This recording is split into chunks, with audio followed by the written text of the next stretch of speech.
Hello friends, आप सभी का अपना YouTube channel K2N solution education में स्वागत है। आज आप सभी के बीच फिजिक्स के क्लास 12th के फिजिक्स के भाग 4 लेकर आए हैं, जो कि बहुत ही ये सेशन जो है महत्वपूर्ण होने वाला है। और इसमें आप सभी को जो बहुत ही महत्वपूर्ण जो है प्रश्नों को इंक्लूड किया गया है।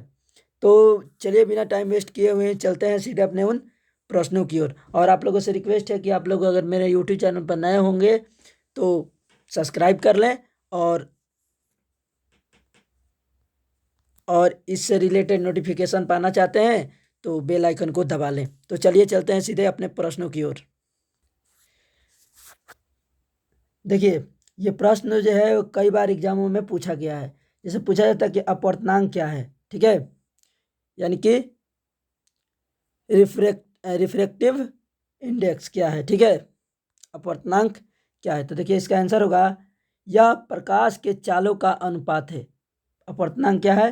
प्रकाश के चालों का अनुपात है, जो क्या होते हैं, मात्रकहीन और बीमाहीन होते हैं। यानी कि जो अपवर्तनांक के जो मात्रक और बीमा नहीं होते हैं। अब देखिए, अपवर्तनांक जो है वो दो प्रकार के होते हैं। एक नंबर निरपेक्ष अपवर्तनांक और दूसरा नंबर होता है अपेक्ष अपवर्तनांक, ठीक है, जिसको एब्सोल्यूट रिफ्रैक्टिव इंडेक्स बोलते हैं, ठीक है। तो आइए इसके बारे में कुछ जान लेते हैं। जैसे देखिए, निरपेक्ष अपवर्तनांक क्या है। तो देखिए, निर्वात में प्रकाश की चाल और किसी माध्यम में प्रकाश की चाल के अनुपात को ही क्या बोलते हैं, निरपेक्ष अपवर्तनांक कहते हैं। अर्थात म्यू बराबर जो होता है सी भी, यानी कि ये जो एक सूत्र होता है, ठीक है, म्यू बराबर सी भी, जहाँ सी जो है वो क्या है, निर्वात में प्रकाश की चाल है, और सी का मान कितना होता है, 3 × 10⁸ मीटर प्रति सेकेंड होता है, ठीक है। तो ये ऑब्जेक्टिव के रूप में पूछा जाता है। एक नोट है कि निरपेक्ष अपवर्तनांक का मान जो होता है हमेशा एक से क्या होता है, अधिक होता है। तो निरपेक्ष अपवर्तनांक का ये ऑब्जेक्टिव के रूप में पूछा जाता है कि निरपेक्ष अपवर्तनांक का मान होता है कितना होता है, तो हमेशा एक से ज़्यादा होता है। अब देखिए, दूसरा है क्या चीज़, अपेक्षिक अपवर्तनांक, जिसको बोलते हैं रिलेटिव इंडेक्स, रिफ्रैक्टिव इंडेक्स बोलते हैं, ठीक है, रिलेटिव रिफ्रैक्टिव इंडेक्स बोलते हैं। इसके इसमें जो होता है, इसका परिभाषा पहले लिख लेंगे, किन्हीं दो यानी कि एक वायु और दूसरा पानी, ठीक है, किन्हीं दो माध्यमों में निरपेक्ष अपवर्तनांक के अनुपात को ही क्या बोलते हैं, अपेक्षिक अपवर्तनांक कहते हैं। यानी कि किन्हीं दो माध्यम यानी कि एक वायु और एक पानी, ठीक, और दोनों के अनुपात को ही, निरपेक्ष अपवर्तनांक को ही क्या बोलते हैं, अपेक्षिक अपवर्तनांक कहते हैं।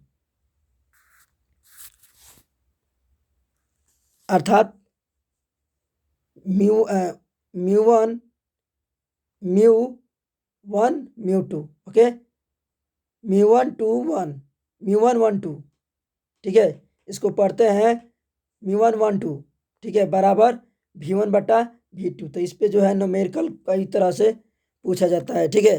तो आपके यहाँ से जो है न्यूमेरिकल प्रश्न पूछे जाते हैं। तो कैसे बनाएंगे, आइए आपको प्रश्न देते हैं। देखिए, आप लोगों को एग्जाम में प्रश्न पूछेगा कि जल तथा कांच का अपवर्तनांक क्रमशः 4/3 तथा 3/2 है, तब जल के सापेक्ष, किसके सापेक्ष, जल के सापेक्ष कांच का अपवर्तनांक होगा। तो देखिए, जल को किससे सूचित करते हैं, मतलब किस, जल का इंग्लिश क्या होता है, वाटर, और वाटर को जो है वो W से सूचित करते हैं। तो म्यू W बराबर कितना होता है, 4/3 दिया है, और म्यू जी बराबर 3/2 दिया है। अब देखिए सूत्र में क्या होता है, यानी कि म्यू वन टू, यानी कि बोल रहा है कि जल के सापेक्ष, ठीक है, जल के सापेक्ष कांच का अपवर्तनांक, ठीक। तो जो सापेक्ष पूछे जब, तो सापेक्ष जो पूछता है वो नीचे रहता है, यानी किसके सापेक्ष, जल के सापेक्ष। तो जल के सापेक्ष जब पूछेगा कि जल के सापेक्ष, तो वो ऊपर चला जाता है, यानी कि म्यू W/म्यू जी बराबर, ठीक।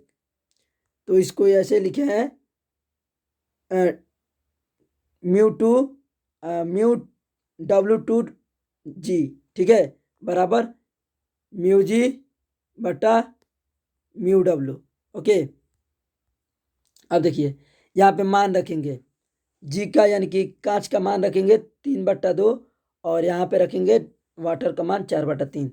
अब इसको एथी करेंगे तो ये जो है ऐसे हो जाएगा, ठीक। अब देखिए ये कटने वाला तो नहीं है, तो ऊपर से ऊपर में गुना कर दीजिए, नीचे से नीचे में गुना कर दीजिए, और इसका जो आंसर आएगा वो 9/8 इसका आंसर हो जाएगा, ठीक है। तो ये जल के सापेक्ष पूछा था। इसी से रिलेटेड आप सभी के बीच 2-3 प्रश्न उपस्थित कर रहे हैं, जो कि कमेंट बॉक्स में कमेंट करके बताइए कि इसका आंसर क्या हो जाए होगा। तो फर्स्ट नंबर आप लोग डाउन की राइट डाउन कर लीजिए, यानी कि लिख लीजिए कि जल तथा कांच का अपवर्तनांक अगर 4/2 दिया हो तथा 5/3 हो, तब जल के सापेक्ष जो है कांच का अपवर्तनांक क्या होगा। कमेंट बॉक्स में कमेंट करके बताइए कि इसका आंसर कितना होगा, फटाफट लिख लीजिए, ठीक है। नेक्स्ट क्वेश्चन है लिख लीजिए, ठीक। और इसका कमेंट बॉक्स में कमेंट करके इसका भी आंसर बताइए कितना होगा। 3 नंबर प्रश्न है, ठीक है, ये भी उसी तरह प्रश्न है, इसको भी डाउन कर लिख लीजिए, और इसको अभी कमेंट बॉक्स में कमेंट करके बताइए। देखिए इसमें जो है कांच के सापेक्ष पूछा है, ना कि जल के सापेक्ष, ठीक है। इसमें जल का सापेक्ष पूछ रहा है, इसमें कांच के सापेक्ष पूछा है, तो देख लीजिएगा, यहाँ पे थोड़ा ध्यान दे दीजिएगा, ठीक है। और कमेंट बॉक्स में कमेंट करके बताइए कि तीनों का आंसर कितना होगा। चलते हैं नेक्स्ट पॉइंट की तरफ। अगला प्रश्न पूछा जाता है कि अपवर्तनांक, ठीक है, रिफ्रैक्शन क्या है, ठीक है। तो देखिए इसका आंसर कैसे लिखेंगे। जब प्रकाश की किरणें एक माध्यम से दूसरे माध्यम में प्रवेश करती है तो अपने पूर्व पथ से विचलित हो जाती हैं। इस घटना को ही क्या बोलते हैं, प्रकाश का परिवर्तन कहते हैं। देखिए प्रकाश के परिवर्तन जो है, इसको दो माध्यम से हम आप सभी के बीच दर्शाएंगे, ठीक है। देखिए पहला जो है, ये फिगर देखिए, इस फिगर को ध्यान से देखिए, ठीक है। और यहाँ पे देखिए ए नंबर फिगर में है कि जब क्या विरल माध्यम से प्रकाश की किरण आ रही है, ठीक है, यानी कि हवा, ये जो है विरल माध्यम है, ठीक है, ये विरल माध्यम है और ये सघन माध्यम है, ठीक है। तो विरल माध्यम से जब प्रकाश की किरण आ रही है तो वो जो है विरल माध्यम से जब सघन माध्यम में प्रवेश कर रही है तो क्या हो रही है, अभिलंब की ओर झुक जा रही है, ठीक है। तो ये फिगर ए में ये जो है, तो फिगर में 1 में है जो है, ये अभिलंब की ओर झुक गई है इसी में। और सेकंड में देखिए, जब सघन माध्यम से विरल माध्यम में जब सघन माध्यम से विरल माध्यम में प्रकाश प्रवेश कर रही है, तब क्या हो रही है, अभिलंब से दूर भाग रही है, ठीक है। तो ये इसकी जो है, ये दो फिगरों में आप लोगों को अपवर्तन के बारे में समझाने की कोशिश किए हैं। जो पहला स्थिति था कि विरल माध्यम से कहाँ सघन माध्यम की ओर प्रवेश करती है तो क्या अभिलंब की ओर झुकती है, और दूसरा कि सघन माध्यम से अगर विरल माध्यम में प्रवेश करे तो अभिलंब से दूर भागती है, यानी कि mu A into sine R बराबर mu W by into sine I, ठीक है। यानी कि म्यू ए बटा mu W greater than 1 is equal to sine I बटा साइन डब्ल्यू। अब देखिए प्रकाश के अपवर्तन के नियम, ठीक है। तो अपवर्तन के जो नियम है, लॉ ऑफ रिफ्रैक्शन, जो अपवर्तन के नियम है वो 2 होते हैं, ठीक है। कितने होते हैं, 2। कौन कौन, तो पहला देखिए, पहला ये है, आपतित किरण पर अपवर्तित किरण तथा आपतन बिंदु पर डाला गया अभिलंब तीनों एक ही तल में होते हैं। ठीक है, तो आपतित किरण, अपवर्तित किरण तथा आपतन बिंदु पर डाला गया अभिलंब तीनों एक ही तल में होता है। सेकेंड नियम है कि प्रकाश के किसी खास रंग के लिए आपतन कोण की ज्या और अपवर्तन कोण की ज्या का अनुपात एक नियतांक होता है, जिसे क्या बोलते हैं, स्नेल का नियम बोलते हैं। ठीक है, अर्थात mu 1 to 2 mu 1 to 2 is equal to sine I बटा साइन आर। ठीक है, तो साइन को क्या बोलते हैं, ज्या बोलते हैं। ठीक है, यहाँ पे एक नोट है कि जब प्रकाश की किरण एक माध्यम से दूसरे माध्यम में प्रवेश करती है तो आवृत्ति नहीं बदलती है। यानी कि जब प्रकाश की किरण जो है एक माध्यम से दूसरे माध्यम में प्रवेश करेगी तो उसका क्या नहीं बदलेगा, सब कुछ बदलेगा लेकिन क्या नहीं बदलेगा, आवृत्ति नहीं बदलेगी। किसी भी स्थिति में उसकी आवृत्ति नहीं बदलेगी। तो यहाँ से ऑब्जेक्टिव प्रश्न ये पूछे जाते हैं। देखिए, ये भी प्रश्न कई बार एग्जामों में पूछा जाता है। ठीक है, ये भी आइए, तो इसे राइट डाउन कर लीजिए, इसे लिख लीजिए। ठीक है, कि कांच के आयताकार स्लैब से प्रकाश का अपवर्तन, ठीक है, अपवर्तन को दर्शाइए, यानी कि रिफ्रैक्शन थ्रू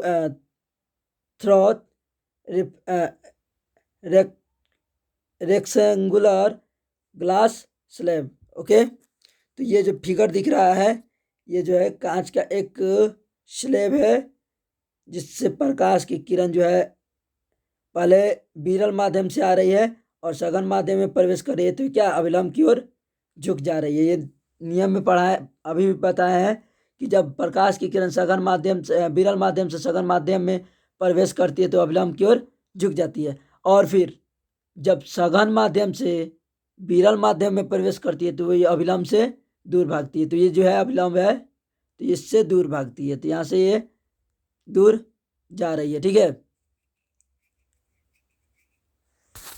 तो ये कांच का स्लैब है, बस इतना सा लिख देंगे तो आपको 2 नंबर मिल जाएगा। ठीक है, तो ये भी आई प्रश्न है।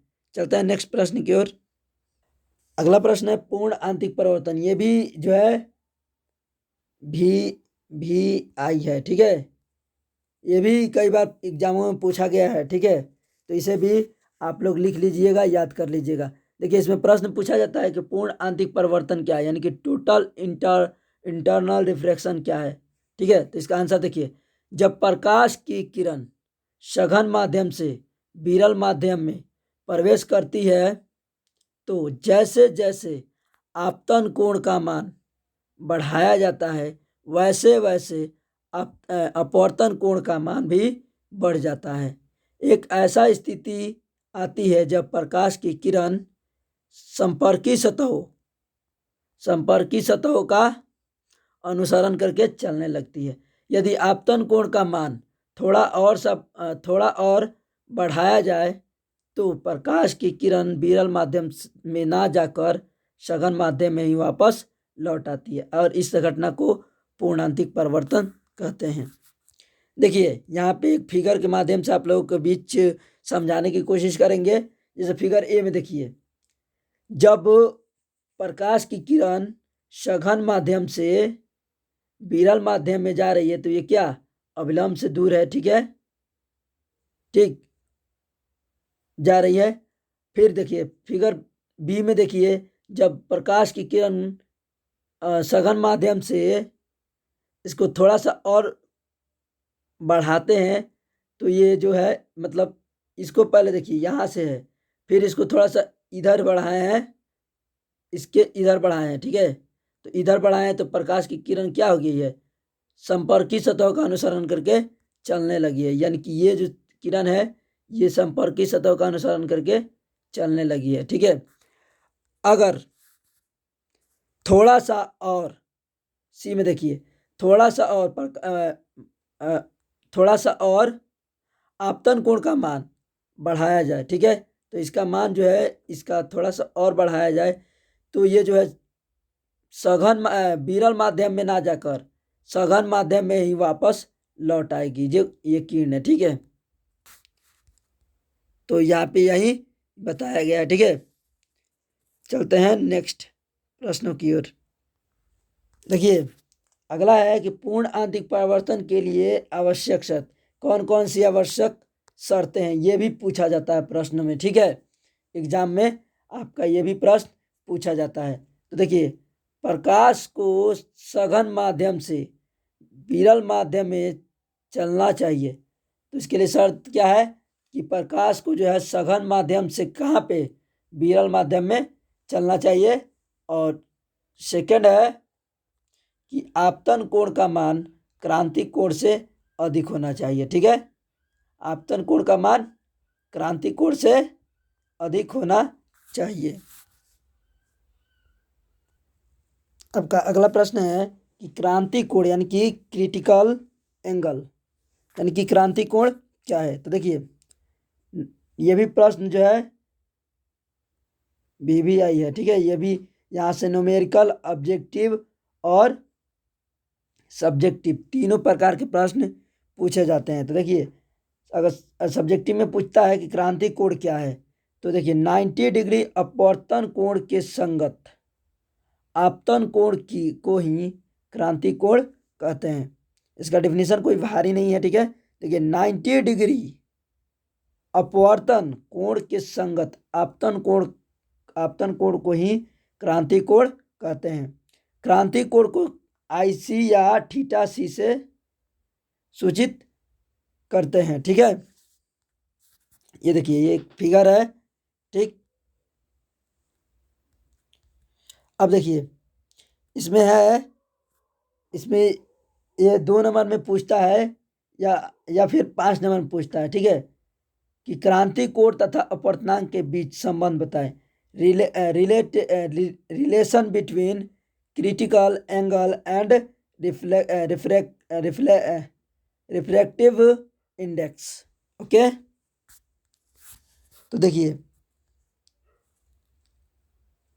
पहले इसको लिखेंगे कि माना कि 2 माध्यम हवा तथा कांच है जिसका अपवर्तनांक क्रमशः μ1 तथा μ2 है। उतना लिखने के बाद फिर इसका फिगर बनाएंगे। ठीक है, ये फिगर है इसका। ठीक है, फिगर बनाएंगे। देखिए फिगर जो है ऐसे बना है,